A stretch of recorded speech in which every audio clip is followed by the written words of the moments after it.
Mon nom est Martin Thomas Côté, toujours accompagné d'Alan Lévesque et Patrice Riverain, et vous écoutez votre podcast préféré, Les Injustes. Les ténèbres règnent sur le web. Trolls, fake news et instababe. Le seul et dernier espoir de sauver les internets vient de s'éteindre avec Les Injustes.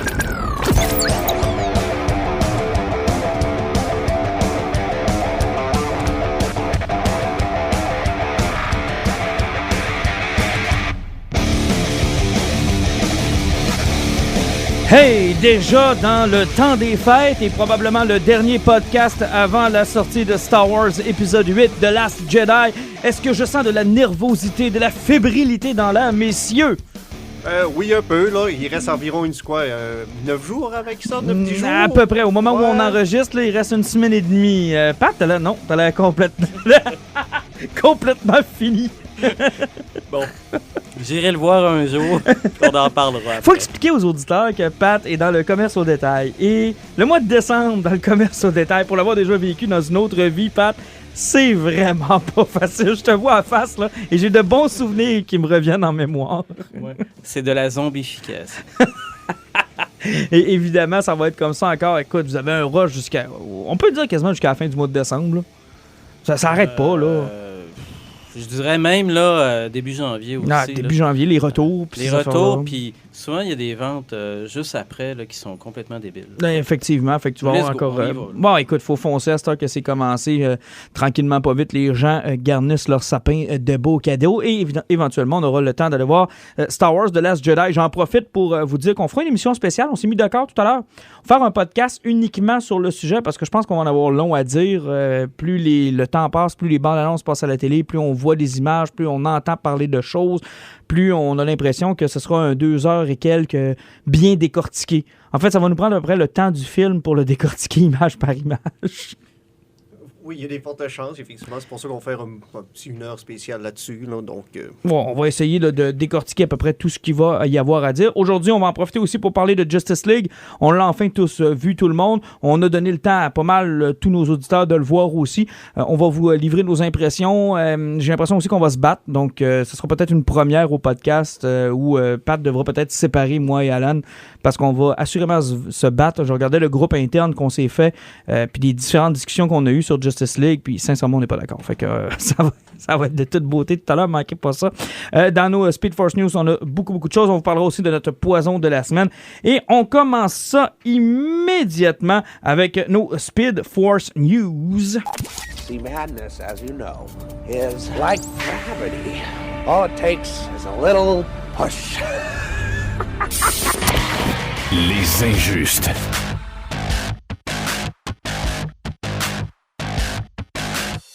Bon, on parlait de films, on parlait de Star Wars, de Justice League. On va commencer avec ça. Cette semaine, tout le monde est viré un peu complètement fou. Ça a été la sortie de la bande-annonce de Avengers Infinity War. 10 ans, 18 films, beaucoup d'appréhension. Et c'est finalement les premières images qu'on a pu voir. Pour ceux qui n'avaient pas vu peut-être le leak qu'il y avait eu cet été là, du Comic-Con, il y avait eu. D'ailleurs, je pensais que c'était celui-là qu'on allait voir. Puis à ma grande surprise, c'était complètement une autre bande-annonce qu'on nous a concoctée pour cet épisode-là. Quoi en penser? Est-ce qu'on doit diminuer nos attentes? Il y en a plusieurs qui ont parlé des effets qui n'étaient pas terminés encore, de la couleur de Thanos, des effets spéciaux qui n'étaient pas encore à point. Il y en a qui ont peur que ce soit peut-être pas à la hauteur. Vous l'avez vu, vous en avez pensé quoi, premières impressions? Ben, personnellement, là, qu'une bande-annonce sont aussitôt que ça, effectivement, la post-prod, c'est rare qu'elle est complètement faite. Thanos, il est mauve de toute façon, peu importe la couleur qu'ils vont l'ajouter, il va rester mauve, c'est qu'il n'y a rien d'impressionnant là-dedans. Mais pour le reste, je pense que l'objectif de la bande-annonce, qui n'était pas pareil à celle du Comic-Con, c'est que dans la première fois, il avait présenté Thanos parce que le monde sait ce qu'il voulait voir, puis ça a le gros hype. Sauf que le film n'était pas tout à fait tourné, mais là, toutes les scènes avec tous les acteurs et tous les héros étaient là, puis je pense qu'ils ont voulu axer sur ça, c'est regarder le paquet de héros qu'on a mis dans un seul film. Et pourtant, il y a eu des absents de marque. Hawkeye, on l'a pas vu. Il y en a une couple de trucs qu'on n'a pas vu non plus. On a focusé vraiment sur les plus gros. Ça vous a-tu vraiment excité? Ça vous a-tu énervé le poil des jambes? À mon âge, le poil des jambes, là, il lève plus. C'est pas pire, c'est juste le poil des jambes. Ça. Non, le reste, il lève encore, inquiétez-vous pas. C'est ça. C'est volumineux, puis ça lève. J'avais des téléphones à faire après le podcast. Donc, à quelque part, là, je vais mettre une affaire au clair, là. Les hosties de fans, là, je suis tanné. Ben voyons. Ouais, non, c'est ça, là. Moi, je suis dans mon mode Noël, là, fait que je vais être un peu plus brusque, là. Ben oui, ce qui se C'est- passe. Les fans, là, c'est bien le fun, ça crie, ça chie d'un bar, ça capote, mais juste apprécier là, une bande-annonce, un film pour ce que c'est, là, c'est ça que j'ai fait. J'ai tripé. J'ai vu Spider-Man dans son saut, j'ai dit « Aïe, aïe, il garoche ». Moi, Thanos, là, ça me dérange pas, là, c'est pas grave, là. Parce que qu'il y a- t'as vu là, les images qu'on a faites sur Internet, on l'a transformé en Homer Simpson. Ah oui, on l'a Homer transformé Simpson, après ça, qui d'autre? là? On a fait toutes sortes de mimes avec... C'est ça. Ben oui, allez-y, là, amusez-vous, puis chialez pour le détail, chialez sur la grosseur des boules d'un autre, Puis chialez les sur Sky telle affaire. Portal. Les Sky Portal. Ah oui, C'est quoi ça? tout le monde capote parce qu'il y a encore un portail dans les airs qui va sortir des affaires. Mais tu sais, Mais c'est vrai que c'est toujours ça. vivre et laisser vivre.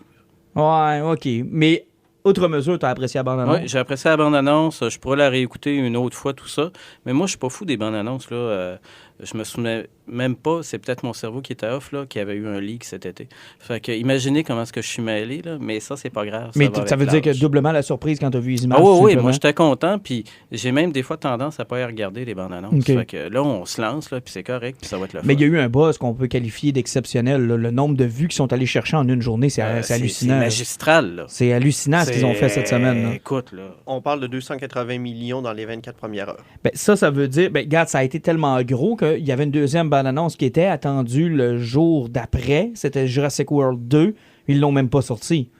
Ben, avec raison, parce qu'il n'aurait pas fait le poids puis il serait tombé dans l'oubli, là, mais... Là, il n'y avait rien à faire avec ça. Là. C'était que ça, Avengers Infinity War. Tu sais, ça aurait été du suicide de marketing. là. Non, c'est sûr, tu peux pas... Tu t'attaques pas à quelque chose qui était aussi gros que ça. Là. Moi, j'ai bien apprécié la bande-annonce. Évidemment, ce que j'aime, c'est que contrairement à Justice League, et on aura l'occasion de se chicaner là-dessus, là, on apporte quelque chose de nouveau, quelque chose qu'on n'a jamais vu. Là. Quelque chose de cette ampleur-là, avec le cast complet qu'il y a dans ce film-là. J'aimerais vraiment voir le montage financier, comment ils ont réussi à signer tout le monde sur de multiples films pour en arriver à être capable de faire ça. Parce qu'on va se le dire, là, s'ils signaient tout le monde qu'il y a dans ce film-là, à partir d'aujourd'hui, ça serait impossible à faire. Là. Ils ont monté des acteurs grâce à cette franchise-là, puis ils ont réussi à avoir des deals. Là. Ouais, mais je pense que les acteurs aussi, ils ont du fun à faire. C'est bien dirigé, c'est bien encadré. On voit avec Star Wars, qu'est-ce qui se passe avec Disney, ils sont chaud super droite. Puis il y a certains acteurs, là, on va juste prendre Chris Evans, qui a commencé à faire Captain America. Lui, par après, il avait fait...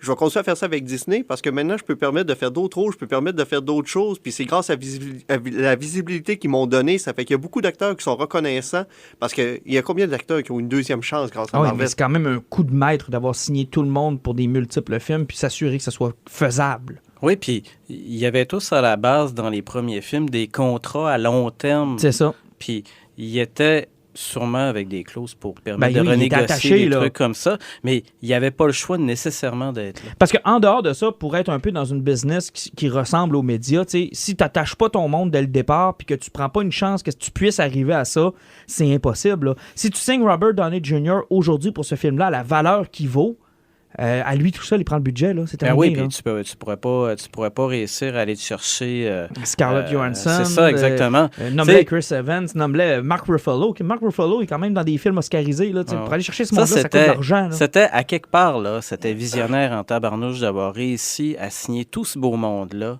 à en faire des héros, à en faire des icônes que les gens connaissent, que les jeunes, que les petits tripeux là, disent « Ah oui, c'est elle qui fait la Black Widow, etc. » Tout ça. Ça, c'est génial, mais ça reste toute une opération marketing aussi. Mais ça veut dire aussi qu'à la fin de ça, il y a 2 parties, je pense, à Infinity War. Ben, là, ils ont modifié ça. Non, il là. va juste en avoir une parce que veut pas là, mettre ça sur un double, c'était. Mais c'était peut-être ça un le petit point. peu- C'était ça au départ. Au départ, c'était supposé d'être ça, mais je pense que ça va être trop gros. Puis je pense qu'il y en a qui vont tomber dans le prochain film parce qu'ils veut pas là, c'est parce que ils veulent plus vraiment construire le MCU qu'on a présentement après ce film-là. Mais ils pourront plus. Là. Ils perdent des acteurs, ils perdent des contrats. Ils Effectivement, perdent des... donc c'est à ça qu'ils sont arrivés, c'est que plutôt que de les garder, puis c'était compliqué possiblement de faire 2 films de fil, j'ai plutôt l'impression que ça va être le moment où ce que l'univers va tanguer puis il va partir sur une autre cheer. Là. C'est que... Il y a du monde qui vont sortir après cette phase-là. J'ai bien l'impression que Robert Downey Jr., c'est son dernier. Là. C'est terminé le MCU pour lui. J'ai l'impression que pour Chris Evans, ça va être la même chose. Pour les majeurs qui ont joué des rôles dans la phase 1, 2 et 3, ça risque d'être leur dernier film. Mais une chose est sûre, ils n'ont pas ménagé. Moi, la bande-annonce m'a complètement fait capoter. J'ai vraiment... Et pourtant, c'est assez curieux parce que les gars, ça fait plusieurs podcasts qu'on fait ensemble. Vous savez que je suis un DC boy. Mais au cinéma, je suis un Marvel guy. Je connais rien de Marvel ou presque dans les comic books. Vous savez, à chaque fois que vous en parlez, j'ai les yeux comme des 2 piastres. Là. Mais pourtant, les films m'ont accroché d'une façon exceptionnelle. C'est le génie de Marvel en ce moment au cinéma. C'est tellement accrocheur. Juste cette bande-annonce-là, avec tous les millions de vues, c'est phénoménal, là, tabarnouche. Non, j'ai vraiment hâte de voir ce que ça va donner. Donc, on va attendre au 4 mai. Évidemment, il va falloir se taper Black Panther un peu avant. Qui risque d'être... c'est le dernier film de la phase 3. Ensuite de ça, on s'en va sur Infinity War. Donc, il va rester ces 2 films-là à voir. Puis, ceux qui n'ont pas vu Thor Ragnarok encore, c'est le temps d'y aller. Là. Puis, d'ailleurs, désolé à ceux qui ne l'ont pas vu et qui ont écouté la bande-annonce d'Infinity War. Ils ont pourtant passé beaucoup de temps à cacher ce qui s'est passé avec Thor. Mais là, ils ne pouvaient plus le cacher. Là. Il manque un œil. Il manque un œil. OK, là, faites pas le saut. Il manque un œil à Thor. Puis si vous voulez savoir pourquoi, allez voir Thor Ragnarok. D'ailleurs, avez-vous remarqué qu'il est probablement en train de se construire un nouveau marteau? Dans la bande-annonce, il a l'air d'être dans la Space Forge et d'être en train de se faire une nouvelle arme. Vous n'avez pas remarqué ça, hein? Je suis un petit peu déçu que ça ne soit pas Peter Repeal qui vient lui porter un autre marteau, mais bon... Non, j'ai l'impression qu'il va se forger une nouvelle arme. J'aurais tellement aimé ça que ça soit Beta Ray Bill. Ouais, mais ça sera pas ça. Ouais, je sais, mais moi, j'ai pas remarqué ce détail-là, mais encore là... Mais t'étais fatigué. on va mettre ça sur le dos de la fatigue, Pat, pour l'ensemble du reste du podcast. Hey, pendant qu'on est dans le sujet, tiens, regarde, je fais des liens, là, sont pas en ordre de ce qu'on s'était dit, mais on a parlé de Disney et tu nous es arrivé, Alan, tout à l'heure avec la nouvelle, les pourparlers entre Disney et 20th Century Fox, ce n'est pas mort. Les Murdoch veulent assurément avoir un deal avant la fin de l'année. Et nous sommes quelle date au moment où on enregistre? On est le 3 décembre, donc l'année achève quand même assez rapidement. Donc vraiment, là, tous les lits sont ouverts du côté de Wall Street, sont en grosse négociation. Finalement, Disney là, veut ramasser tout ce qui est le catalogue de films de Fox, puis même tous les assets qui sont au niveau des documentaires géographiques, que ce soit du 30% qu'ils possèdent chez Hulu. On parle d'une transaction qui va frôler de 41 milliards de dollars. On avait fait un saut qu'il avait acheté Star Wars à 4 milliards. 4 milliards. Là, on parle d'une transaction là, de 41 milliards. C'est gros. Là. Mais c'est une transaction qui va leur permettre d'avoir du contenu sur leur plateforme numérique. Ça, c'est la première des choses, en ayant le catalogue de 20th Century Fox. Et de ce que je lisais, on va être très agressif aussi sur le prix, parce que là, on a tous le problème dont on a déjà parlé, d'avoir trop de plateformes pour le nombre de cash disponibles dans vos poches. Ce que je comprends de Disney, c'est qu'ils vont être très agressifs sur le prix. Je sais pas ce que ça veut dire, très agressif sur le prix. C'est quoi, 5$ par mois? 4$ par mois? 8$ par mois? J'en ai aucune idée. Mais ils veulent vraiment être agressifs là-dessus, puis ça va leur permettre d'avoir un catalogue plus qu'intéressant. Mais... vous pensez que ça va passer, ça, avec l'autorité des marchés financiers, puis le fait que ça devienne un monopole, puis qu'ils se fassent regarder là, avec une loupe, puis que tout le monde, les grosses pontes là-dedans, là, ils capotent, là? Comment je pourrais te dire ça? Disney, tu sais, Disney, quand ils ont acheté Star Wars, là, c'est là que le masque de Mickey est tombé. On savait tous qu'il était l'empereur Palpatine, en réalité. C'est l'empire du mal, Disney. Là. Rien ne leur est impossible. Mais effectivement, j'ai les mêmes inquiétudes que toi. Est-ce qu'on peut laisser une transaction comme celle-là? On parle de 41 milliards de dollars. C'est énorme. Mais aussi, puis il y a beaucoup de monde qui ont peur parce que Disney, c'est plus friendly. Ça fait que tout le catalogue, présentement, des héros que Fox sont en train de faire, puis ils ont beaucoup misé sur le 18 ans et plus avec que ce soit Logan, que ce soit Deadpool. Est-ce que Marvel va oser? Mais possiblement que oui, parce qu'ils ont le budget de le faire, puis ils savent que c'est payant. Mais moi, je dis que ça ouvre à Disney, justement, ça leur ouvre une porte de pouvoir continuer avec ce genre de produits-là qu'ils ne peuvent pas produire présentement. C'est que, oui, ils les achètent, mais je pense que la bannière Fox va toujours exister.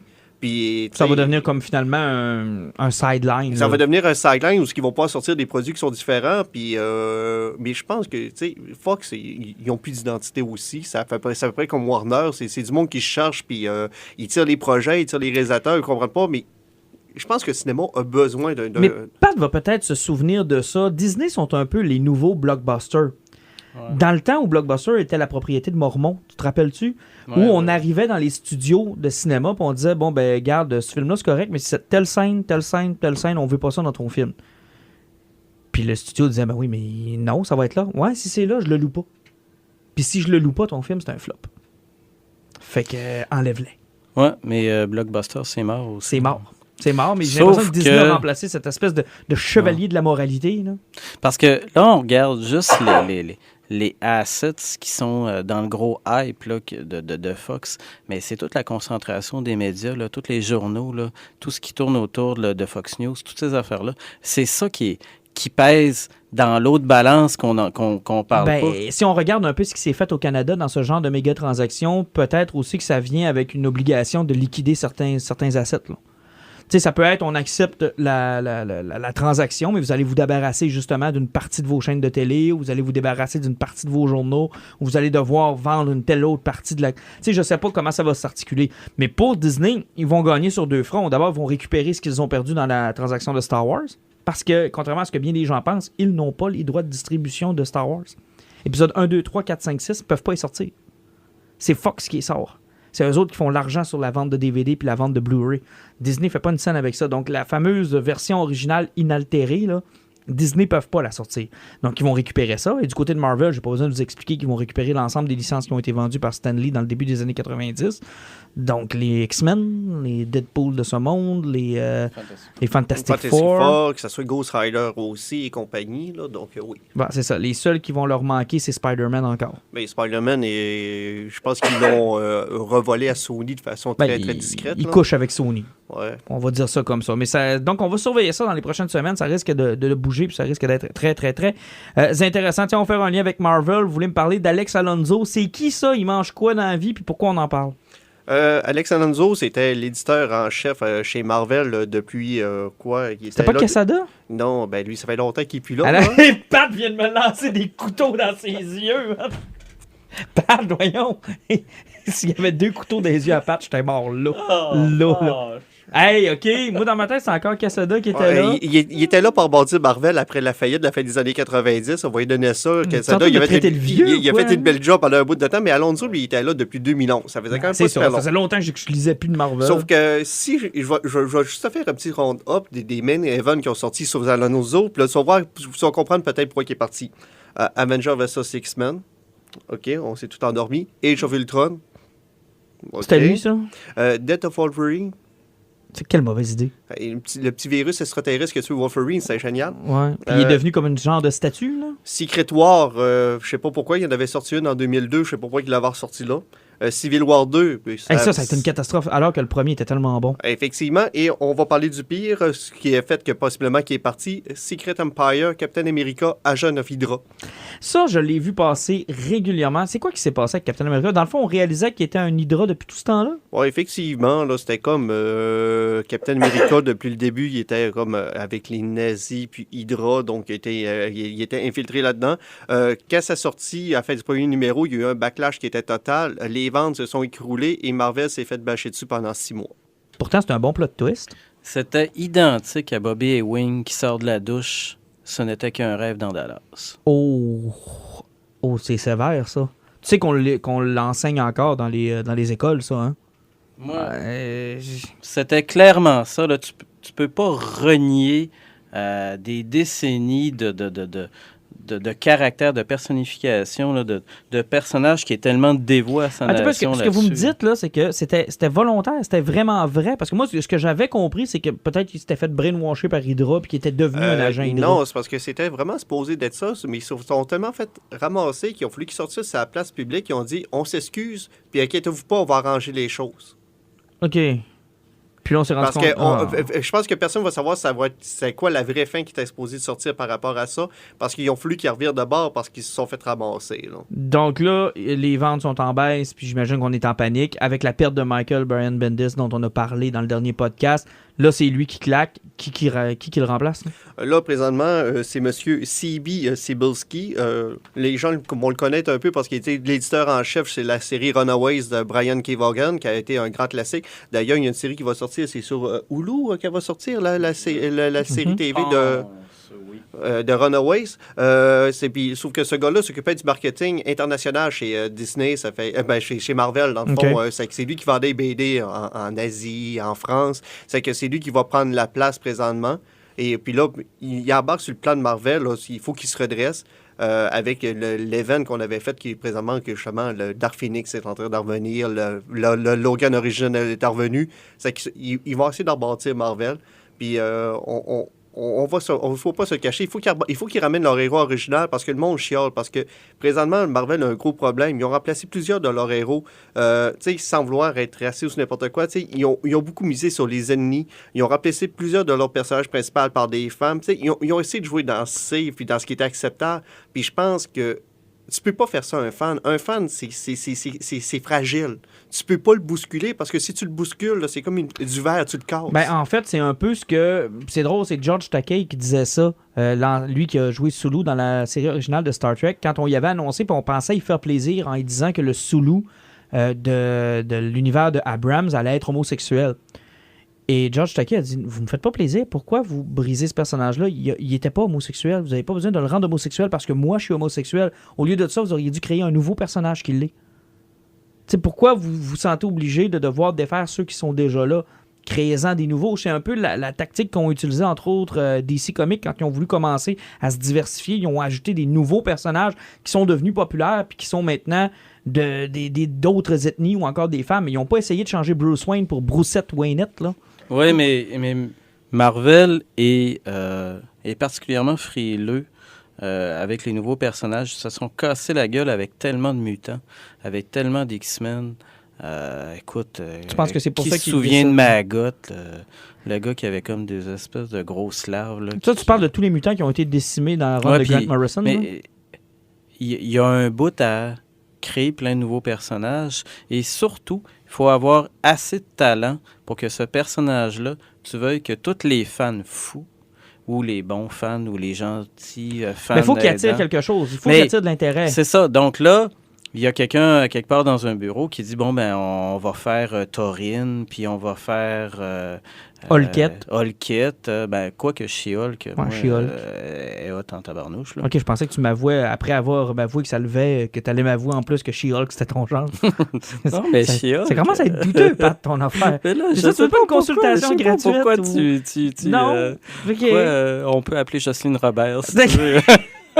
Faudrait peut-être régler des problèmes, Pat, là, tu m'inquiètes. Mais tu parles de personnages, ça prend du talent. Un bel exemple chez DC, c'est Blue Beetle. Ah oui.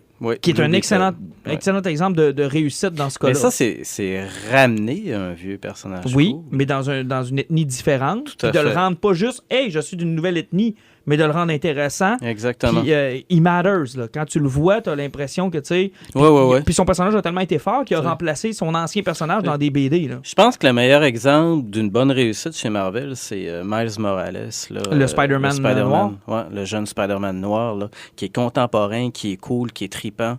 Alors que là, tu sais, Ben moi, ce que j'aime pas, c'est quand on en la crée fille qui est dans une... C'est quoi le nom du personnage dans le corps d'Iron Man? La nièce? C'est pas la nièce de Tony Stark? C'est Riri, je pense qu'elle s'appelle. C'est sa nièce? Je sais pas. On a fait le même, me semble. C'était pas une secrétaire? Je sais plus, man. C'est n'importe quoi. Là. Mais bon, on va souhaiter bonne chance au nouveau Monsieur Marvel qui n'est pas Joe Quesada. J'étais sûr que c'était encore lui. C'était incroyable, toi. C'est encore Dan Didio chez DC? Oui. Vous me regardez tous les deux dans l'air abattu, là. Mais je pense que c'est encore lui. Il était épaulé par Jim Lee, par exemple. Tu voulais me parler, avant que je m'enfonce plus profond, Avatar, James Cameron. Là, on est rendu à combien d'Avatar? Attends un peu. Mon oreillette sonne. Oui, attends un peu. On me confirme quelque chose. Oui. Ah, oui, il y en a encore juste un de sorti. Oui, effectivement. Puis on se rappelle tout très bien d'Avatar. Le film que tout le monde a vu une fois. Excuse, attends un peu. Mon oreille. Oui. Non, c'était pas Pocahontas, non. Non, c'était Avatar. Oui, c'est ça, Avatar. Ah, mais c'était pas le film avec Kevin Costner aussi? Attends un peu. Dance with Wolves. Non, c'était pas ça. C'était vraiment Avatar. Je m'excuse. Ouais. OK. C'était pas des suites, là. C'était pas des suites, c'est parce que Jim Cameron, lui, il est resté bloqué sur son histoire que Avatar a fait du cash. Mais il a tendance à avoir oublié que c'est le premier film mainstream en cinéma 3D au monde. C'est le premier film qui était 3D, qui n'était pas en IMAX, qui a sorti avec la nouvelle technologie. Tous les cinémas avaient changé leur caméra pour son maudit film. Et c'est encore un Blu-ray qui est probablement l'un des plus beaux à regarder sur une télé HD. Là. Mais je sais pas, j'ai jamais osé dépenser de l'argent pour acheter ça. Ah, c'est beau. Ah non, c'est beau. C'est vraiment beau. Sincèrement, puis c'est pas une blague, Alan. Là. C'est vraiment... Dans toute ma collection de Blu-ray, c'est probablement l'un encore des Blu-ray qui sort le mieux sur la télé. Les couleurs, c'est hallucinant. C'est complètement hallucinant. Tu vois la différence. Là. Tu viens d'en parler, là, les caméras avaient changé, il avait tout changé. Là. Écoute, il te juge tellement par le regard. Là, c'est épouvantable. Écoute, entre ça et un chevreuil qui a vu deux 10 roues arriver en sens inverse, sincèrement, je m'excuse, Alan. Ouais, mais tu sais, je suppose que t'as le droit, là. Mais, j'espère que j'ai le droit, vierge. Il dit, je suppose que t'as le droit. Une chance qu'on prend pas les escaliers en sortant d'ici. Eh, si vol. Non, mais c'est ça, c'est que lui, le film fait plein de cash. Lui, il dit, hey, moi, j'ai investi 2-3 milliards, je fais 2, 3, 4, 5. Sauf que là, il check les films quand ça sortir à gros budget au cinéma. On va parler de DC. Là. Ouais. Tout le monde se casse les jambes, puis pas rien qu'un peu. Là, c'est des fractures ouvertes, là, puis ça va prendre des vis par mettre ça droite. Ah non, ça c'est fait difficile, que, là. là, il fait comme, OK, là, je suis embarqué, je suis en train de tourner 2 puis 3. 4, 5, là, je vais le mettre de côté, là, puis je vais checker si le cash va rentrer. Mais c'est surtout que j'ai hâte de voir avec quoi il va nous arriver. T'sais, son premier film avait pas grand-chose d'original. Là. Ben, justement, c'était Pocahontas, c'était une danse avec les loups, avec les monstres de Final Fantasy VII. Ben, oui. Ouais, ça ressemblait au Schtroumpf à la limite aussi, là, un village perdu à Puis quelque part. aussi, c'était dans le futur. Il voyageait dans le temps à peu près. Il faisait n'importe quoi, mais leur missile nucléaire n'était pas guidé. Aussi. Mais tu sais, j'ai hâte de voir. Moi, je sais que ça fait longtemps qu'on l'attend. Écoute, Avatar, c'est 2009. On est rendu en 2017. Ça va bientôt faire presque 10 ans avant d'avoir la suite, ce qui est totalement inacceptable. Là. Rendu là, c'est quasiment un reboot. Blade Runner 2049. Ouais, genre. Tu sais, Spider-Man a eu le temps d'être rebooté 2 fois. Là. C'est, à un moment donné, il faut que ça arrive. Ça, c'est Sony, là. Ils ont besoin d'argent, eux autres. D'ailleurs, Blade Runner aussi, c'en est un autre qui s'est cassé les jambes. Là. Blade Runner, Justice League, ça va pas bien non plus au box-office. Là. C'est de plus en plus difficile. Et ce qui est difficile, c'est que, un peu comme dans la mode des grosses compagnies, c'est qu'on perd sur les profits qu'on pense faire. T'sais, il fait des profits pareils, mais on perd sur les profits qu'on pense. On est rendu qu'on budgète tellement haut. Mais ça, encore une fois, là, c'est parce que c'est un peu la faute aussi de l'Internet, parce que le fléau Rotten Tomatoes qui est parlé partout, ça fait que le cinéma est rendu tellement coûteux que le monde ils font confiance à l'opinion des autres avant de dépenser de leur argent. Donc, c'est ça qui arrive. Ça fait que, à une certaine époque, les gens se faisaient leur propre opinion. Maintenant, on se renseigne parce que c'est un investissement. Bon, on veut pas perdre. Regarde, j'ai eu l'impression de m'être fait voler après Justice League. Donc, je veux pas que ça me réarrive encore. Oh, pauvre petit. En plus, il avait été invité pour voir le film. Il n'a même pas payé, je pense. Ah oui, j'ai payé. T'as payé finalement? J'ai non pas seulement payé mon billet, j'ai payé le billet de celui qui m'accompagnait parce qu'il m'avait invité la dernière fois. Fait que ça m'a coûté cher. Avant de se laisser, je vous laisse le show parce qu'on a de la place juste pour un. Soit on parle de He-Man, soit on parle de Batman Ninja. Ben, He-Man, finalement, c'est juste pour dire que David S. Goya va l'écrire puis que le film est annoncé pour 2019. C'est pas mal sûr. Ça, c'est le gars qui a été sur Batman Begins, ouais, Dark Knight Returns. C'est un scénariste, effectivement. C'est un gars qui écrit. Mais Batman Ninja... Hey, c'est-tu pas incroyable, ça? Je sais que Pat n'a pas vu encore la bande-annonce parce qu'il ne donne pas les bandes. Mais moi, j'aime pas les bandes-annonces. Si vous l'avez pas encore vu, j'avais mis le lien sur notre page Les Injustes sur Facebook. Là, excuse-moi, Alan. Excuse-moi. Dans mon oreille, on me siffle que... Oui, on voudrait entendre Pat dire qu'il aime pas ça. Oui, vas-y. J'ai pas dit que j'aimais pas les bandes-annonces. J'ai juste dit que tu sortiras pas avec tes 2 jambes à soir. Moi, j'aime pas le bonheur. Moi, j'aime pas les bandes-annonces. Mais bon, pour revenir à Batman Ninja, pauvre Pat, il n'est que l'ombre de lui-même. Ouais, mais c'est pas grave, Grinch, là. Man, Ouais. Le poil de sa barbe est en train de devenir vert. C'est horrible. Il va voler mon sapin. S'il vous plaît, venez le chercher. OK, je vous le jure. Ah oui, brûler ton sapin, là, ça me ferait tellement plaisir. Là. Il va voler mon sapin de salle. Venez le chercher. On va revenir à Batman Ninja. Bon. Ouais, effectivement, ben là, Batman Ninja, c'est Takashi Okazaki. C'est tellement le fun à dire des noms. T'as l'air à le connaître en plus. Vas-y, je t'écoute. C'est vraiment notre expert. Parce que je le connais, parce que c'est le gars qui est en arrière d'Afro Samouraï que Pat a certainement vu aussi. Ah oui, ça c'était fort, ça. Oui, ça fait que c'est le gars qui est en arrière justement d'Afro Samouraï qui se lance là-dedans. C'est pour ça qu'au côté animation, c'est on voit un magnifique, petit look. Puis au niveau de la musique, ben, c'est le gars qui est en arrière de JoJo's Bizarre Adventure qui va faire la musique de ça aussi. Donc, Pat, c'est la suite de Jojo Savard, ça? Ou... 6 mois. Non? C'est quoi? C'est les aventures de Jojo Savard? Je sais pas. Une chance que tu as d'autres connaissances ailleurs. Parce que... Je connais pas ça, sérieux. Je m'excuse. J'ai aucune idée de quoi vous me parlez. Je connaissais Afro Samouraï, mais je connaissais pas Jojo Savard. Je suis vraiment désolé. Mais... Les aventures bizarres de Jojo Savard, personne ne va les connaître. Non, hey, il s'en passe des affaires là-dedans. Tu serais surpris, mon homme. Tu sais, là, la grosse perruque blonde, ça a l'air, c'est pas juste en haut. Ça a l'air qu'en bas aussi. Cela étant, J'ai vu tabarouette, mon téléphone qui sonne en direct. C'est de toute beauté, ça. C'est du coup, on va laisser ça de même en plus, ça va être super direct. Non, j'allais dire, ce que j'ai aimé par contre, puis je l'ai écrit sur mon Facebook, personne n'a réagi, mais c'est fou comment l'appropriation culturelle, quand c'est des Occidents, quand c'est de l'Occident, c'est pas grave, hein? Ben, c'est parce que... Batman en samouraï, puis Joker en... C'est déjà un samouraï à base. Ça dérange pas. Mais Batman, c'est déjà un samouraï. Ouais, mais là, il parle japonais, c'est pas grave. Puis il s'approprie la culture japonaise, mais ça, c'est pas grave, ça. Ouais, mais c'est pas grave, Joker, il a de l'air d'être cool. Ah non, ça va être cool. Sincèrement, ça va être bon. Hey, on va faire notre prochain segment parce que j'ai l'impression qu'on va s'enliser. Êtes-vous d'accord avec moi? Ouais. On s'en va sur Justice League. The Force is with you, young Skywalker. But you are not a Jedi yet.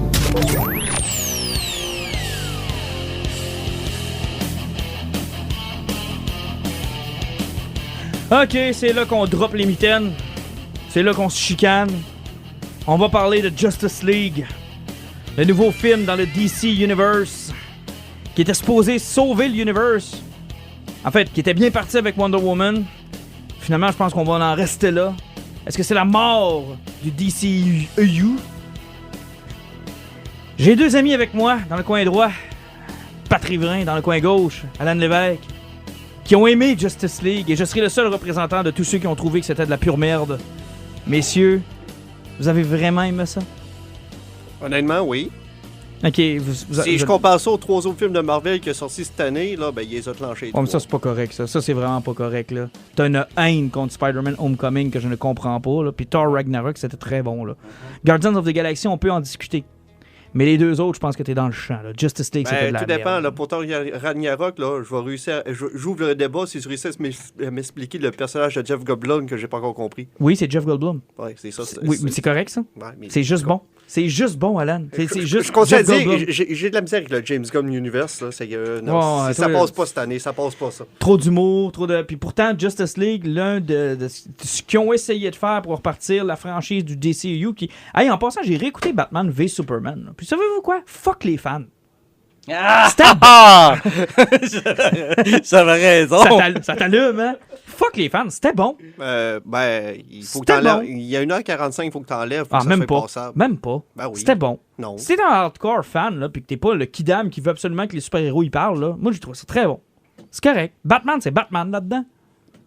J'ai rien. Batman était génial. Batman, c'est Batman dans Batman v Superman, là. C'est le Batman. Dans Justice League, là, c'est quoi cette merde? C'est-tu moi qui... C'était moi qui étais supposé être le Oui, Grinch. c'est toi qui es Grinch. non, mais vous allez m'expliquer, là, Batman qui fait de l'humour, là, puis qui trouve ça drôle, puis qui est sympathique, c'est quoi cette affaire-là? Quel humour. Il fait de l'humour tout le long de Justice League. Il est drôle, il est sympathique. OK, bon. Là, il y a deux types d'humour. Là. Il y a l'humour de Marvel que toi, tu dis « Ah, ah, ah, ah! » Puis il y a l'humour de Bruce Wayne que tu dis « Ah non, mon esti. » Non, mais c'est parce que l'humour dans Marvel, ça s'apprête. C'est un univers qui est fait pour ça. Dans DC, je suis moins sûr. Puis avec un personnage comme Batman, je suis encore moins sûr. C'est pas un funny personnage, J'ai l'impression Batman. d'écouter les DC fans qu'on lit sur Facebook, là, que s'ils se respectent pas tout ce qu'ils lisent dans leur petite page de bande dessinée, là, ils deviennent aigris puis ils aiment plus ça. Là. Non, mais c'est parce que ça...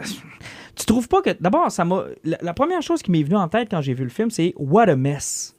Ben, ce sera pas long. What a mess. Ce sera pas long. Veux-tu que je te lance un petit indice par rapport à ça aussi, sur un petit clin d'œil qui est super drôle, là, qu'on sait pas si c'est arrivé par hasard ou pour de vrai. Quand le film commence, là, il y a un itinérant qui était sur la terre avec une pancarte qui est écrit « I tried ». Je sais quoi le nom qui est écrit à côté?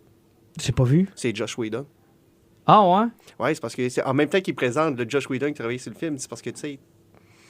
Parce que sincèrement, c'est un mess, ce film-là. Il n'y a rien qui se tient. De un, là, juste pour pas en parler trop longtemps, là, ça, le film devait durer aussi longtemps que BVS, devait durer 2h45.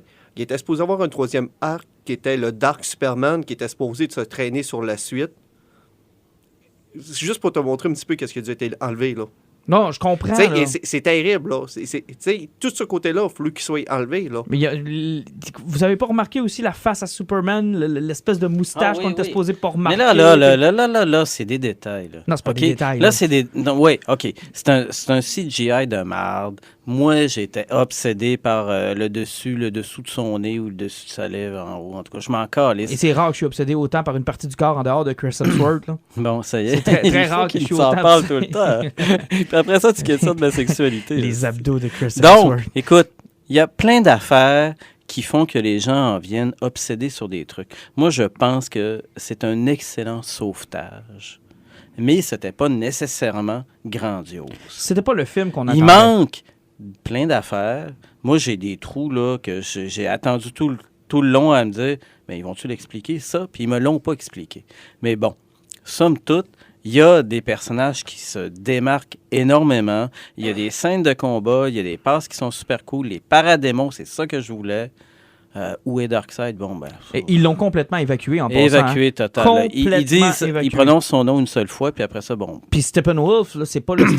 c'est quasiment devenu un méchant à part entière. Il n'a presque aucun lien avec Darkseid, là, selon le backstory qu'il nous raconte dans le film. Mais le backstory avec les divinités, le Green Lantern, toutes ces affaires-là... Ouais, mais le Green Lantern, parlons-en.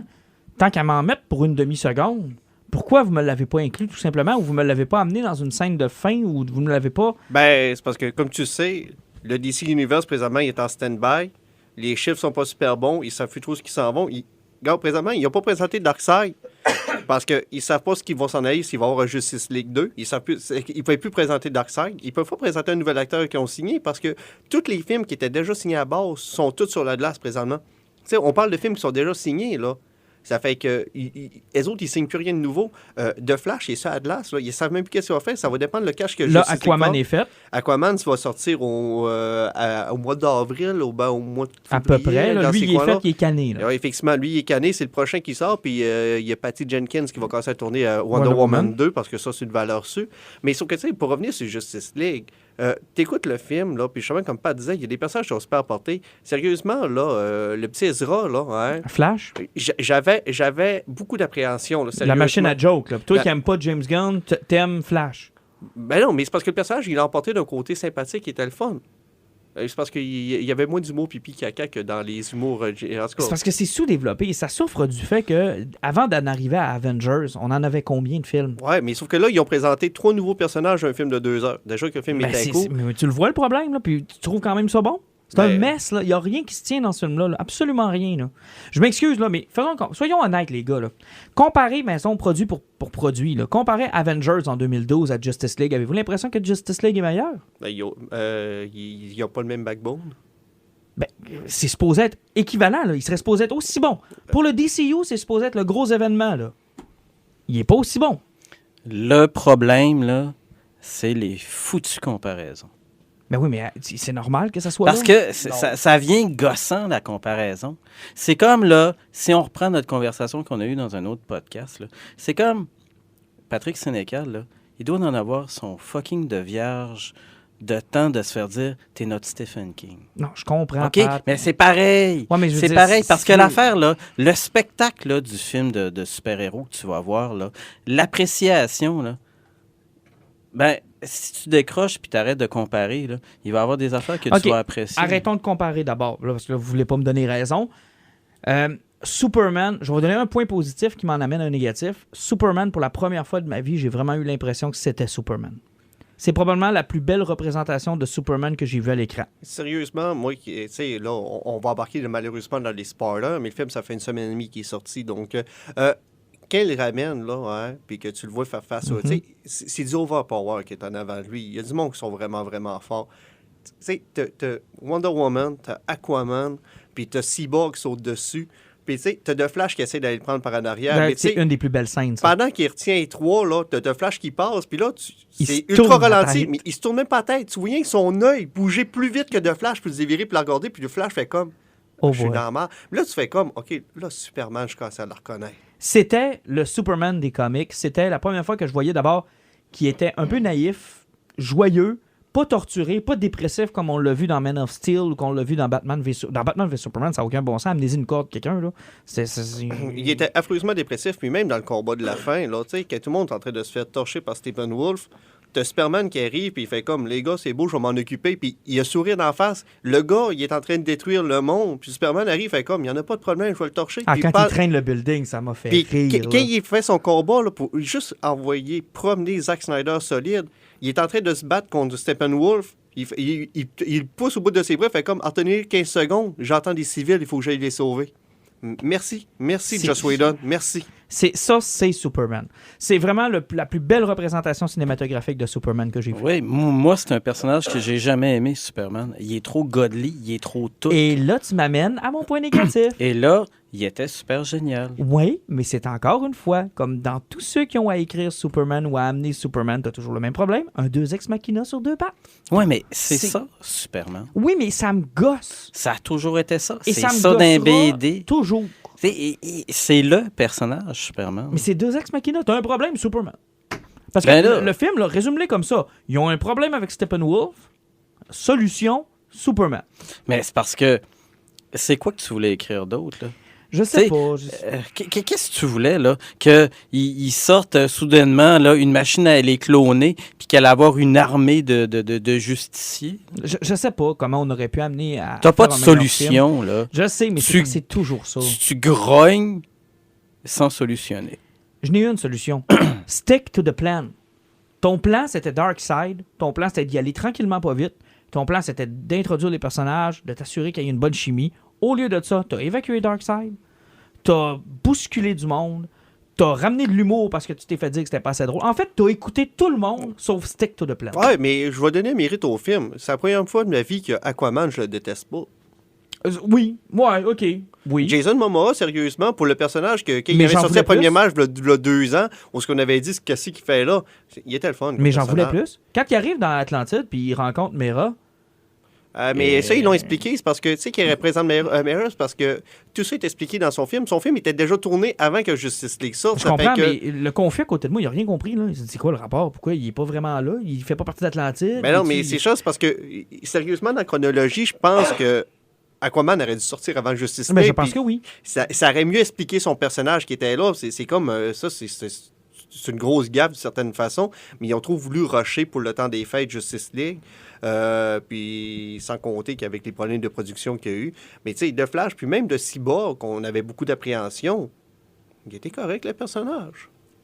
Oui, on aurait voulu avoir un peu plus d'explications sur ce conflit intérieur, puis à un moment donné, je pense que ça aussi s'est évacué très rapidement. Ouais, mais Au départ, il y a le effectivement, sentiment mais- de se faire envahir par quelque chose. On le sent qu'il est comme un peu entre les deux. Puis à la fin, ben, il devient l'espèce de... D'abord, le plot twist ressemble beaucoup à The Avengers. Là. C'est-à-dire, il y a une grosse boîte qui mène un portal, puis il faut que tu te la défasses. Ouais, mais... Ben, Pat, regarde-moi pas comme ça. Mais c'est ce sera ça. pas, ouais, ce sera pas- on va s'en revenir sur Wonder Woman puis Captain America. Hein? Oui, je sais. C'est pareil. T'sais, C'est la même chose. La formule super-héros, on peut pas réinventer, c'est toujours les mêmes histoires. Là, depuis les années 50 que c'est les mêmes histoires qui Je roulent. sais, mais il y en a qui réussissent mieux que d'autres. Tu sais, je lis plein de BD où la Justice League est la vedette, puis s'en sortent quand Mais même bien. le film a été retourné à 30%, puis il y avait un deadline. Puis comme on n'arrête pas de dire, Warner, c'est de Ben, la dombe. Là. Regarde, là, regardez comment est-ce que vous êtes. Parce que on vous a dit que c'était un mess, vous l'acceptez comme tel, puis vous le jugez à partir du fait que c'est un mess. Ça reste un mess pareil. Moi, ce que j'aime pas, puisque je t'ai écœuré d'entendre, toi, t'es tanné des comparaisons. Moi, ce dont je suis tanné, c'est d'excuser ceux qui sont mauvais parce qu'ils ont avoué qu'ils étaient mauvais. Ah, faut leur pardonner. Ils sont mauvais. Ils sont moins mauvais qu'ils étaient supposés être mauvais. Moi, je vais me répéter, là, je te l'ai dit tantôt, là, c'était un bon sauvetage. J'ai jamais dit que c'était un film grandiose. Non, regarde, là-dessus, on s'entend. OK. Mais c'est ça qui me déçoit. C'est un sauvetage. C'est pas un bon film. Ben écoute, bordel, là, apprécie ton spectacle, là, si tu sais que c'est un sauvetage. là. Tu sais, c'est comme regarder là, le pauvre petit immigrant là, avoir la cheminée du Titanic qui tombait dessus puis partir à rire. Écoute, tu sais, c'est une bonne scène pour un film crissement plate. Puis là, t'arrives, puis là, tu te dis, OK, je vais au cinéma pour le fait d'aller au cinéma, là, pour arrêter, pour décrocher, puis pour arrêter tout le temps de me questionner. Là. Il y a des gens qui... J'ai côtoyé quelqu'un pendant plusieurs années de même, là, il n'arrêtait pas d'analyser tout film qu'il voyait, et ça en venait agressant. Pas capable de regarder un film pour regarder le film pour le spectacle que c'est. Tu me vois comme ça, là? Non, je te vois pas de même. OK, j'espère. C'est que à quelque part, le problème du fan, le problème des gens qui veulent comparer, le problème des gens, là, maintenant au cinéma, là, c'est de ne pas aller voir un spectacle pour ce que c'est, un spectacle. Mais si t'es pas sévère envers eux, ils vont continuer de te servir ce qu'ils te servent là. Ben, effectivement, à la Transformer. Là, Ben, donc, tu sais, je veux dire, moi, Jurassic World, tu sais, il y a des films qui, personnellement, n'ont pas passé, puis ils passeront pas. Jurassic World, ça a jamais passé, puis ça passera pas. Puis Jurassic World, c'est pire, parce qu'ils m'ont fait dans le cul, en toute connaissance de cause. Il y a un personnage qui a été écrit pour me dire, en passant, le film qu'on est en train de vous faire, c'est un fuck you. Et le monde a applaudi. Ça me rentre pas dans la tête. Justice League, je le classe là-dedans. Tu sais, Marvel, parlons de Marvel, on parle de que t'as pas aimé Homecoming puis autres. Mais à la limite, j'ai pas l'impression de m'être fait fourrer. À la limite, c'est ce que c'est, puis je suis un peu comme Pat, je le prends pour ce que c'est, un bon divertissement. Dans le cas de Justice League, j'ai l'impression qu'ils savaient pas où aller, ils savaient pas quoi faire. C'est un mess complet, là. Mais tu sais, malgré le fait que même si c'était un mess, c'était presque l'équivalent de la version coupée de BVS ou qui est sortie au cinéma, où quand tu commencé à écouter le film, puis qu'il avait mis toute la scène du monde qui s'était fait tuer en Orient sur le dos de Superman, puis tu fais comme, ouais, mais ils se sont fait mitrailler, comment ils ont pu mettre ça sur le dos de Superman? Parce qu'ils avaient coupé le bout trop violent du lance-flamme, comme si c'était Superman qu'ils avaient brûlé avec son Heat Vision. Là, tu fais comme, il avait tellement coupé de ça. Il avait tellement coupé de ça que tu écoutais le film, tu fais comme, je le comprends pas. Est-ce qu'on doit avoir la direction, la version de Zack Snyder? Parce que là, il y a une pétition qui circule. Non, parce que le Dark Superman, je pense qu'on ne veut pas l'avoir. C'est beau. Il faut Merci pour service rendu. Il faut arrêter de détruire Superman dans cet univers-là. Il faut le ramener à ce qui est supposé d'être, à peu près ce que Joss Whedon a essayé de faire. Le Beacon of Hope, ça m'a presque tombé ses nerfs, mais c'était moins pire que la comparaison à Jésus de Man of Steel. Là, au moins, il parlait de Beacon of Hope. Dans Man of Steel, c'était Jésus, j'ai 33 ans, puis je fais des signes de croix tout le temps. Là, mais Superman Returns de Bryan Singer, c'était ça aussi, là? Bon, on n'a plus le droit de parler de Bryan Singer. Ah non? Non, ces histoires de parties de piscine sont sorties, là, ça fait ouais? Ben, tu sais c'était pas Brett Ratner? Non, mais tu sais qu'il est jamais retourné sur les plateaux de tournage du film de Rhapsody? Non. Il est jamais retourné, jamais retourné sur le plateau. Le film n'est pas fini de tourner, puis il n'est pas revenu parce que ces histoires de parties de piscine sont en train de sortir tranquillement pas vite, c'est que le gars, ça ne monte plus la face. Ah, parce que son Superman Returns, c'était la passion du Christ, là. C'était ça, là. Les images étaient pareilles. Là. C'est ça, Superman. Ça a toujours été une élucubration louche de Jésus, là, puis, mais là, du godly Jésus, super-héros. Super Jesus. Mais c'est ça pareil. Mais ça c'est leur point fort. Je pense qu'ils ont quand même bien réussi Superman. Batman m'a déçu. Ben Affleck, maintenant, ce qui est en dehors du projet, là, il y a Flashpoint qui était là. Je pense qu'ils ont préparé le terrain sur la sortie de Ben Affleck. Là. C'est parce que le personnage, il me faisait penser à M. Glover dans Lethal Weapon. Je suis trop vieux pour cette merde, tu sais. Ouais, vers la fin, là, tu commences à voir qu'effectivement, il y a peut-être une porte de sortie. Maintenant, j'ai hâte de voir ce qui va arriver avec le projet solo de Batman. C'était Matt Reeves qui était encore aux commandes. Matt Reeves est toujours là, puis sans compter que major spoiler, sérieusement, y a-t-il quelqu'un qui avait vu Deathstroke se pointer à la fin? C'est l'autre point négatif, ça. Mais il était même plus supposé d'être signé, ce gars-là. Non, mais ça, c'est l'autre point négatif. Comment tu peux passer de Steppenwolf à 3-4 humains qui vont s'allier pour se battre à Justice League? Parce qu'ils ont vu s'allier pour battre Steppenwolf. Tu sais, regarde, ils ont fait comme toi, là. Ils ont été témoins de ça. Ils ont dit, OK, on va trouver une solution. Steppenwolf a failli toutes les torcher un après l'autre. Ce sera pas long. Hawkeye se bat à côté de Hulk, puis de Thor. Ouais, je sais. Ça prend toujours un weakest sling pour s'occuper des weakest slings de l'autre équipe. Ah, je comprends, là, mais Parce que si tu ferais un combat qui serait réel, là, Deathstroke se ferait tuer par Superman one-shot. Allons-y dans quelque chose que Pat adore, une comparaison. Dans Avengers, ils se battent contre Loki. La scène finale, c'est Thanos. Là, ils se battent contre Steppenwolf. La scène finale, c'est Deathstroke. Faites-moi pas croire qu'on n'est pas en train de downgrader, là. C'est parce que Deathstroke, c'est un fantasme des fans. T'aimes pas, c'est tout. Et je la comprends pas, celle-là, d'ailleurs. J'ai toujours détesté ce personnage-là. Qu'est-ce que vous y trouvez d'intéressant à Deathstroke? C'est un ninja. Tu sais, Batman, c'est un ninja aussi. Ça fait que c'est comme l'équivalent. Il se battait contre des ados. Mais c'est pas lui qui utilise là, 90% de son cerveau. Là, ouais, il y a une patente de même qui dont plus de pourcents que des fois beaucoup de fans. Non, donc, malavenant. Mais n'empêche que tu sais, il se battait contre des ados pareils. Là. Ah, mais c'est pas grave, mais oublie pas que pas de Deathstroke, pas de Deadpool. T'as un bon point. Cela étant, fait que là, ce qu'on comprend, c'est que dans la dernière scène, Lex Luthor va faire une espèce de version de la Legion of Doom de Super Friend. Là, ou, comment est-ce qu'il appelait ça dans le Comic Injustice? Là? League of Injustice. Ouais, c'est ça. Ouais, ça risque d'être mettons, intéressant. Mais est-ce qu'on va voir ça arriver? J'ai un petit bémol là-dessus. Ouais, on va attendre, là, on va voir avec Aquaman qu'est-ce que ça va faire. Puis, tant qu'il n'y aura pas un film de Batman, puis surtout tant qu'il n'y aura pas Flashpoint, on ne saura pas ce que cet univers va là. Mais il faut se le donner. Là. Moi, j'ai eu du fun avec le film, parce que je l'ai pris pour qu'est-ce qu'il était. Là. Je l'ai écouté, j'ai eu du fun. C'est à peu près comme quand je vais voir un film de Rapide et Dangereux, je vais l'écouter pour qu'est-ce qu'il est. Je fais pas Ça, c'est... Hey, j'espère que t'es rendu bas, là. je sais. Hey, t'es vraiment rendu bas quand t'es rendu que t'espères que ça soit au moins comme Fast and the Furious. Mais c'est parce que le film, il s'écoutait quand même. Il s'écoutait. Il s'écoutait. Il faut y donner le mérite. Tu sors pas de là en faisant comme « Ah, je me suis fait fourrer ». Non.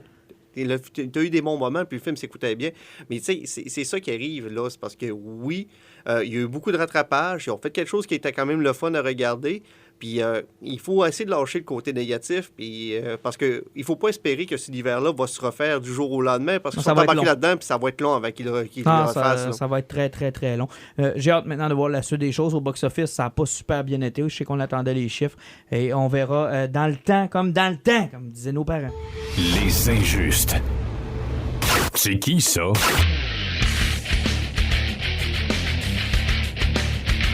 Que ça passe vite quand on est avec d'aussi agréables personnes. J'ai tellement pas hâte de partir. T'es notre victime aujourd'hui. J'ai bien vu ça, là. Visiblement, on ne sera pas d'accord sur absolument rien. Hey, c'est notre dernier segment et comme à notre habitude, j'aime savoir ce qui vous passionne, ce qui vous fait vibrer. Messieurs, votre poison cette semaine et on commence avec pas Pat parce qu'il n'a pas été fin avec moi. Fait que Alan... On va commencer avec Alan. OK. Moi, je vais commencer. J'en ai deux là, cette semaine. Là. Pour commencer, je vais parler d'un anime que j'ai écouté la semaine dernière qui s'appelle Your Name. Est-ce que c'est Jojo Savard? Non, c'est pas Jojo Savard et ses aventures bizarres. Je suis déçu. Effectivement, Your Name, ça, c'est un anime qui est sorti, qui a gagné vraiment une tonne de prix. Là. Donc, c'est pas une série TV, c'est vraiment un film. Ça raconte l'histoire de deux personnages. Donc, on va parler de Mitsuha et Taki. C'est deux personnages. Il y en a un qui vit dans un petit village en montagne, puis l'autre vit au Japon.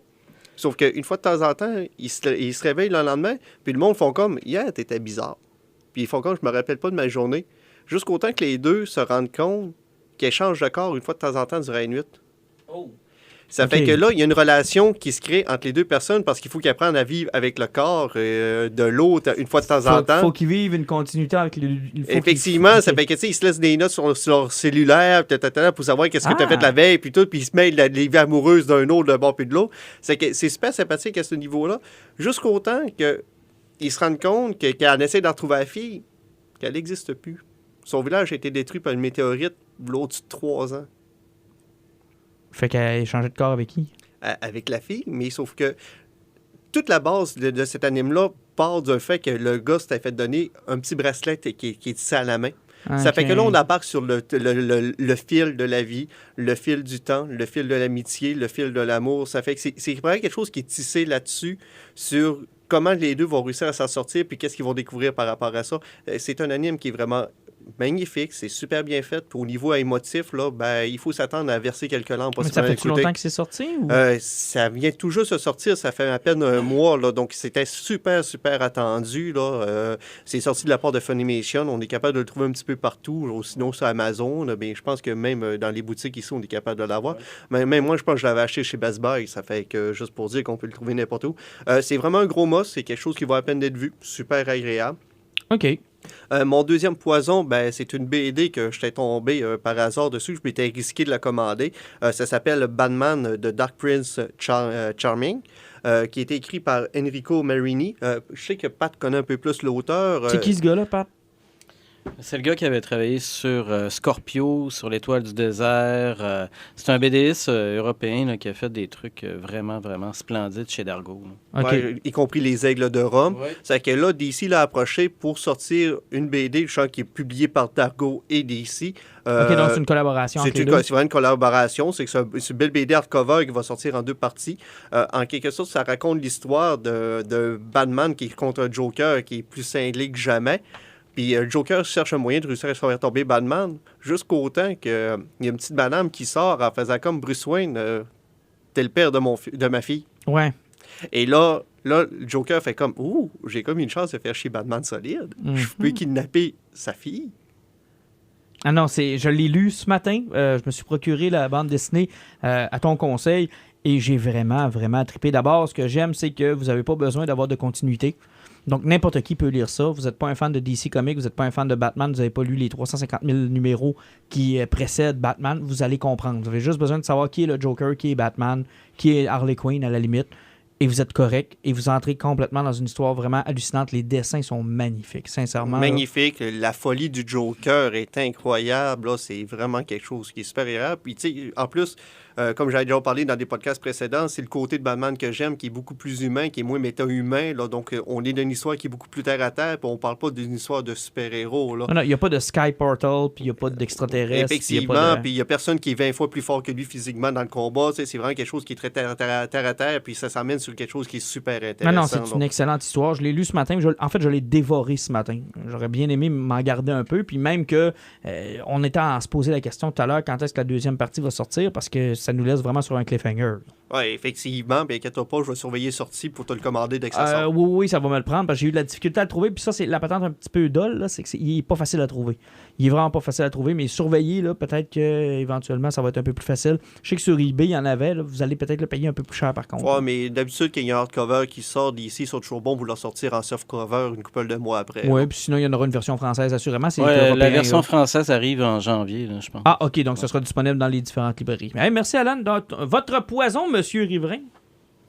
Mon poison, je ressors du vieux stock, là. OK. Mais c'est comme une réadaptation à quelque part, là. C'est l'éditeur Brajlon, l'éditeur français, là, qui est parti dernièrement sur une longue lignée de trucs liés à l'univers de Lovecraft. OK. Avec ils ont ressorti les bestiaires en français, des trucs illustrés richement, tout ça. Puis là, ils viennent de décider de sortir... ça ressemble à des albums de contes pour enfants, là, la formule, mais ils sortent plein de nouvelles de Lovecraft illustrées par quelqu'un, puis ils nous sortent ça en album. Donc, il y a l'Appel de Cthulhu qui vient de sortir. Oui, le Call of Cthulhu de Lovecraft, illustré par François Béranger, et c'est... écoute, je te pose la question, hallucinant. Quelqu'un comme moi qui n'est pas familier avec l'univers de Lovecraft, est-ce que c'est une bonne façon de commencer? Ou oui, tout à fait. Oui? Tout à fait. C'est tellement bien fait que, c'est comme quand tu lis un conte pour ton enfant. C'est-à-dire que tu vas avoir de longues pages de texte. Tout d'un coup, tu as une double page avec tout l'horreur de Cthulhu qui trône au-dessus d'un océan. Quand il débarque sur Rilliec, c'est complètement pété. C'est quelqu'un qui a mis des heures à illustrer ce conte-là. C'est le texte intégral? C'est le texte intégral traduit par, je ne sais trop, je me souviens plus quel traducteur. OK, donc j'ai pas besoin de me retaper les livres qui étaient sortis auparavant. Non. Je pourrais me lancer directement avec ça. Oui, tu lis l'album puis tu dis « Oh mon Dieu! » Et c'est écœurant. Mais là, je commence par lequel? Tu commences par ça, l'Appel de Cthulhu. Call of Cthulhu? Oui. Parce que, à quelque part, là, Lovecraft, là, il avait écrit plein de nouvelles, il avait écrit plein d'affaires, il a travaillé sa mythos, puis t'apprécies ces nouvelles. Moi, il y a des nouvelles que je me demande s'ils vont... si je viens d'avoir l'Appel de Cthulhu sous ce format-là, est-ce que je vais avoir l'affaire Charles Dexter Ward? Est-ce que je vais avoir Herbert West, réanimateur? Est-ce qu'ils vont aller chercher des trucs? Est-ce qu'on va avoir la nouvelle de Dagon, l'horreur de Dunwich? Des affaires qui sont... Dagon, tu m'avais fait écouter ça, c'est complètement capoté. C'est pété, ça. C'est fou raide, ça. Ouais, mais ça, c'est fou raide, là. C'est aller chercher un imaginaire, puis donner un gars, OK, t'as le mandat, là, illustre-nous des pages qui vont être... Est-ce que c'est bien dispendieux? Ouais, c'est un... Brajlon, c'est un album à 39,95. Ben là, c'est pas pire. Je m'attendais à ce que vous me disiez 65, 75. Non, mais ce que je paye pour certains albums. Parce que l'affaire, c'est que tu dis que, avec les illustrations, tu lis une nouvelle d'une vingtaine de pages. Là. Ça reste quand même que c'est comme... C'est une BD coûteuse, c'est pas une BD, c'est sous ce même format-là. OK, c'est comme un Mais conte, carrément comme un Oui, conte. c'est comme un conte. C'est vraiment le intéressant. principe. Moi, j'adore la formule. Puis bon, écoute, j'embarque. Là. Facile à trouver? Ah oui. Facile à trouver. Nous autres, on les avait. Là. OK, parfait. Donc, on va faire Puis, ça. surtout, c'est un format qui peut être plus intéressant pour certaines personnes parce que je sais que c'est un problème que j'ai eu en lisant du Lovecraft. C'est que lui, dans tous ses contes, là, ses histoires arrêtent toujours avant de voir le monstre. Ils ne sont jamais présentés. Tous les monstres qui existent, là, il faut presque décortiquer puis faire des recherches pour réussir à trouver puis savoir de quoi qui existe. Ça fait que pour les gens qui ont besoin de voir puis connaître, sont plus visuels, ben, en l'ayant illustré, ben, ils vont voir le monstre puis ils vont voir des images. Ça fait que ça peut être plus intéressant aussi puis plus facile d'approche. Ben, moi, tu vois, c'est un bout de culture que j'ai pas, Lovecraft. J'en entends beaucoup parler, j'ai vu des dérivés, mais je n'ai jamais lu. J'aimerais peut-être ça le découvrir. Peut-être que ça serait une bonne façon de le découvrir et de partir avec ça. Merci, Pat. Tu viens d'allonger ma facture.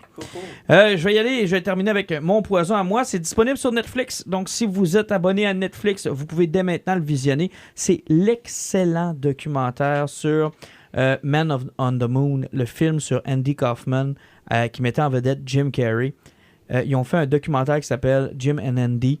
Et c'est très, très simple. C'est que lors du tournage du film, Jim Carrey avait engagé quelqu'un pour le filmer et le suivre partout durant le tournage parce qu'il allait expérimenter une nouvelle forme d'acting.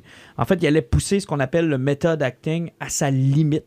Il allait devenir Andy Kaufman. En fait, il allait se réincarner. Ce qu'il dit dans le documentaire, c'est que c'est Andy Kaufman qui a voulu jouer dans le film sur Andy Kaufman. Si vous êtes un peu spirituel, vous croyez en ce genre de truc, écoutez ça juste pour voir la vision que Jim Carrey a sur la vie, sur la mort, sur comment ça s'est passé, son expérience, à quel point il est devenu Andy Kaufman, au point même où il a eu des rencontres avec des membres de la famille de Andy Kaufman où ils ont réglé des affaires. Ils ont réglé des trucs dans leur famille, des rencontres émouvantes, touchantes. Mais aussi à quel point il a été, et pardonnez-moi l'expression, un trou du cul sur le tournage. C'est incroyable. C'est incroyable. Vous connaissez tous un peu Andy Kaufman de la façon qu'il fonctionnait. C'est un prankster, c'est quelqu'un qui était très particulier. Et il a décidé d'être comme ça tout le long du tournage. Il ne se faisait plus appeler Jim Carrey, n'utilisait pas la roulotte qu'on lui avait donnée, a failli rendre complètement fou le réalisateur. Des gens qui ont travaillé avec Andy Kaufman, qui ont travaillé avec Jim Carrey, qui ont eu de la difficulté. Ça a été entre autres le cas du lutteur Lawler là, qui faisait ses prouesses avec Andy Kaufman dans le temps. Il reprend son rôle dans Man on the Moon et il a eu vraiment mal à partir avec Jim Carrey. Là. Il a voulu y péter la gueule plusieurs fois. Il y a même eu un accident qui a nécessité que Jim Carrey ait à l'hôpital. Là. Un moment totalement Kaufman, là, dans un film sur Kaufman. C'est vraiment excellent le documentaire. Et pourquoi on le voit aujourd'hui, c'est que les bandes avaient été confisquées par Universal, qui ne voulait pas nuire à sa vache à lait du moment qui était Jim Carrey, en démontrant à quel point il pouvait être un enculé sur des plateaux de tournage. On avait peur que les gens se rendent compte à quel point Jim Carrey pouvait être enculé et que sa cote de popularité diminue, puis qu'on soit plus capable de l'engager dans nos films parce qu'on faisait de l'argent avec Jim Carrey, de la grosse argent. Et on en profite dans le film pour faire aussi une petite rétrospective de la carrière de Jim Carrey, de son enfance à Toronto, de la pauvreté qu'il a vécu avec son père, jusqu'à ses succès de l'année 1994, où ça m'a rappelé qu'on reverra peut-être plus jamais ça de notre vie, là. Ace Ventura, The Mask et Dumb and Dumber dans la même année. Je suis pas sûr qu'on va revoir ça, sincèrement. Là. C'est 3 classiques de la comédie dans une seule année qui a propulsé Jim Carrey au sommet, qui a fait de lui un millionnaire. C'est vraiment, vraiment intéressant. Ça permet de faire une introspection sur ce qu'on est, sur ce qu'on vit, sur les gens qui nous entourent, sur la vie après la mort. Et c'est Jim Carrey aujourd'hui qui témoigne de ça. Donc, qui nous met des mots sur les images qu'on voit, en plus de nous présenter les extraits qui avaient été tournés durant le film. Sincèrement, là, c'est 1h45 bien passé. Si vous êtes abonné à Netflix, allez écouter ça. Si vous êtes, comme moi, quelqu'un qui a grandi avec Jim Carrey, moi, j'ai été élevé avec Jim Carrey. C'est un peu comme François Pérusse, là. Je connais toutes les répliques des films de Jim Carrey des années 90 presque par cœur. C'était un gros morceau du début des années 90. Allez écouter ça, c'est génial. Mais injuste, là, juste avant de se quitter, prochain épisode uniquement dédié à Star Wars. On va faire à peu près 1 heure là-dessus. Facile. Fait qu'on vous invite, là, écoutez, surveillez-nous. On va laisser le temps à tout le monde d'aller voir le film. Fait qu'attendez pas le 16 décembre ou le 17 décembre un podcast tout de suite. On veut vraiment que tout le monde qui va écouter le podcast ait eu la chance de voir le film parce que sinon, ça va être plate pour vous autres, ça va être plate pour nous autres, ça va être plate pour tout le monde. Donc, attendez-vous plus dans la semaine du 20-30 rentre même peut-être un peu début janvier. Là. Je veux pas créer d'attente, mais on va vraiment, vraiment, vraiment vouloir que tout le monde l'ait vu pour qu'on puisse en discuter, en parler, en jaser. Puis à ce moment-là, on fera une belle grosse rétrospective. Puis peut-être qu'on pourrait essayer le Facebook Live aussi, si les gens veulent nous parler en même temps. Ouais, ça serait intéressant. Là. C'est une formule qu'on n'a pas encore essayée. Ouais, ça pourrait être intéressant. Puis pourquoi pas jaser avec du monde, là, aller chercher une couple de fans. Ben pourquoi puis pas. de dire, let's go, là, t'es dans le podcast avec nous. 1, 2, 3, 4, puis cool. Effectivement, on garde les noms. Ça vous intéresse? Écrivez-nous sur la page des Injustes sur Facebook. Écrivez-nous. Hey, ça me tente de vous donner mon avis quand Star Wars va sortir. Puis on se fera un petit bloc de 15 minutes où on appellera juste du monde. Puis on fera ça comme ça. Ça vous va, les gars? Fait qu'à tout le monde, prenez soin de vous autres. Et un joyeux temps des fêtes. Parce qu'on va faire une petite relâche jusqu'à ce que Star Wars sorte. Donc, profitez de votre famille, profitez des cadeaux. Puis là, on vous a donné beaucoup de stock à mettre sur votre liste de cadeaux. Si vous avez il vous manque des idées de quoi vous faire offrir à Noël. Puis on se revoit pour notre spécial sur Star Wars The Last Jedi. Les Injustes.